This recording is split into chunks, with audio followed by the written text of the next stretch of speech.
Orlando City fans, vamos. The semifinals of the U.S. Open Cup have been set, and Orlando City will be hosting, not after a very stressful and drama-filled game. First half, I thought Nashville was clearly the better team. 0-0 though, 0-0 though, and it looked like, ironically, that Orlando was playing short because Nashville always had people around the ball, and Nashville was always making plays. Nashville just seemed like the better team, but 0-0 at half. Mukhtar gets a goal. Hey, there's reasons why it's called luck. Is you put yourself in the right place at the right time for such luck. And as crazy of an angle as it was on that cross with the left foot tip in, reaching around, it still went in. 1-0 Nashville. Things aren't looking good. But hold right there. Plot point number one comes along, and Nashville decides to Orlando it. Anybody who's watched this show more than once knows how I feel about when Orlando goes to beep, beep, beep, park that bus. Okay. So what does Nashville do? They go into the park mode. And 20 minutes, they played great defense and just parked hard. But the irony is, I don't think Pereira tripped over that ball and couldn't get himself off of the ball to get the cross off, but yet he was tripped up after all that fact, and they called a foul.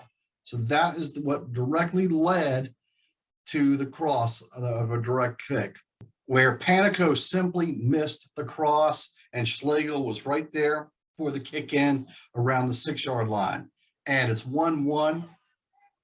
And that was deep into stoppage time, 90 plus 4. So now we had a stoppage time. 1 minute into stoppage time, plot point number 2 happens. And when the ref is dishing out yellows, you got to be careful and conscious of this. Well, 1 minute into stoppage time, Nashville receives, there's something like their 10th or 11th yellow card, which turned out to be a double yellow. So red card is what it was. And red card was shown, and now Orlando City has the man advantage. What does Nashville do? They pack it in tight for 29 minutes. They play a 5-3-1. And just Orlando was like, fine, we'll just work it around, try to get some shots off. Did they get some shots off? Yes. Was it any true breathtaking moments? Not really. There were some good looks, but close calls, but nothing breathtaking. And so we find ourselves in PKs.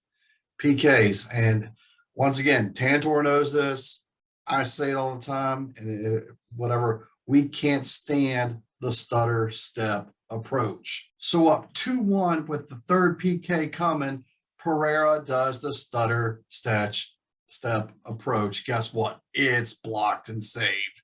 Now we're looking at 2-2. It goes 3-2. It goes 3-3. 4-4, 5-5. Torres comes on with that magical 17 jersey that he's wearing this year, puts it in the back of the net, and now it's up to the octopus, Galese. Big time save, another plot points along the way.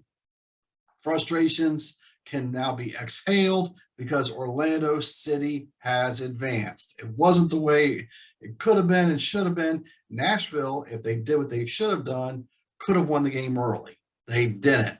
Orlando stayed alive and survived, could go on. Then they went to overtime and extended time, if you will, and they couldn't take care of business. So now Nashville has a chance. Well, in the end, the better keeper made more saves. And you could argue that, well, that first shot by Nashville went about 80 feet over the goal. But that's still, in my book, the goalie had something to do with it. Orlando City wins. They're in the semifinals in late July against the Red Bulls. Please share your thoughts. What do you thought were some of your plot point moments of this match? And like and subscribe to our videos. Check out our website, coachandcrewshow.com. Thanks for watching.